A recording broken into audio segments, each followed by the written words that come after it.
Баршаңызға қайырлы күн достар, менің есімім Балжан. Бүгін сіздермен тауық етінен гуляш жасаймыз. Видеоны соңына дейін қараңыздар.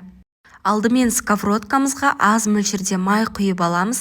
Майымыз қызғаннан кейін үстіне тауық етін салып қуырып аламыз.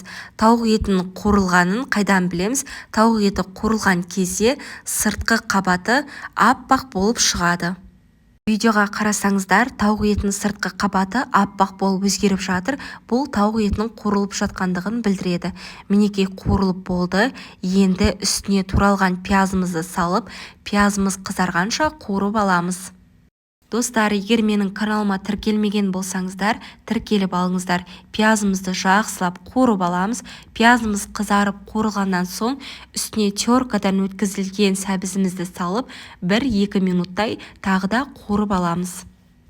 Гуляштың жанына гарнир ретінде мен пюре дайындадым. Менің каналымда пюренің рецебі бар.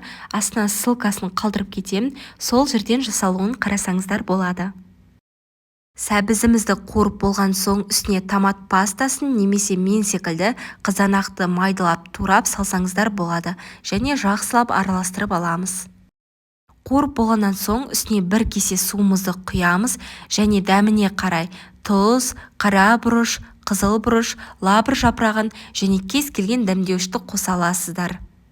Барлық дәмдеуіштерді қосып болған соң қасықпен араластырып аламыз. Сосын тамағымыздың бетін жауып 10-15 минуттай жай отта қайнатамыз. Мінекей, менде 15 минутта дайын болып шықты. Тамағымыз осымен дайын. Енді кез келген гарнирдің жанына салып ұсына бересіздер. Өте дәмді болып шығады. Міндетті түрде жасап көріңіздер.